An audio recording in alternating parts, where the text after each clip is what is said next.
আসসালামু আলাইকুম রহমতুল্লাহি ওয়া বারাকাতুহু। সম্মানিত ভিউয়ার্স, নোয়াখালী সুবর্ণচর বৃষ্টি হইতেছে, শিলা বৃষ্টি। প্রথম নর্মাল বৃষ্টি হয়েছে, বাতাস ছিল, এরপরে নর্মাল বৃষ্টি হয়েছিল। এখন বৃষ্টির স্পিডও অনেক বাড়ছে আর শিলা বৃষ্টি হইতেছে। আর শিলা হইলেও সব কুচা কুচা শিলা, এত বড় শিলা না। এই যে এই যে এই যে শিলা, এই যে দেখায়, এই যে এই যে এই যে এই যে এই যে এই যে এই যে এ রে টাইসের তো লড়ো জানা গলিয়ে গেছে। এই যে নতুন হইতে শিলা অনেক ছোট ছোট। একটা ভাইছি টাইসের তো লড় জানা সব পিছলে।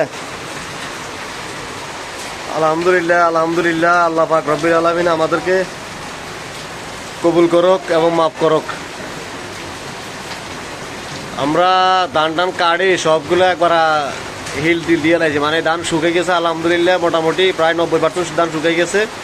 এখন ধানরে একবার সিনের মতন এটারে হারা দিয়ে লেছে, হারা দিয়ে এখন পলিথিন টলিথিন দিই বাঁধিনা দিয়ে আইছি।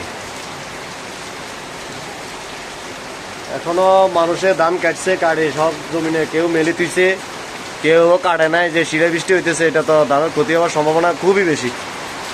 কারণ ধান সবেরও জমিনে সকলের ধান পাক না। শিলা বৃষ্টি হইলে ধান ঝরে যাওয়ার সম্ভাবনা আছে।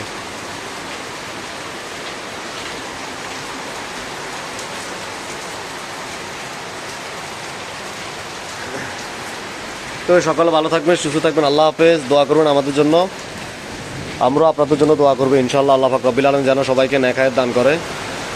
আল্লাহুম্মা আমিন। সবাই ভালো থাকবেন, সুস্থ থাকবেন। আল্লাহ হাফেজ। আসসালামু আলাইকুম রহমতুল্লাহি ওয়া বারাকাতুহু।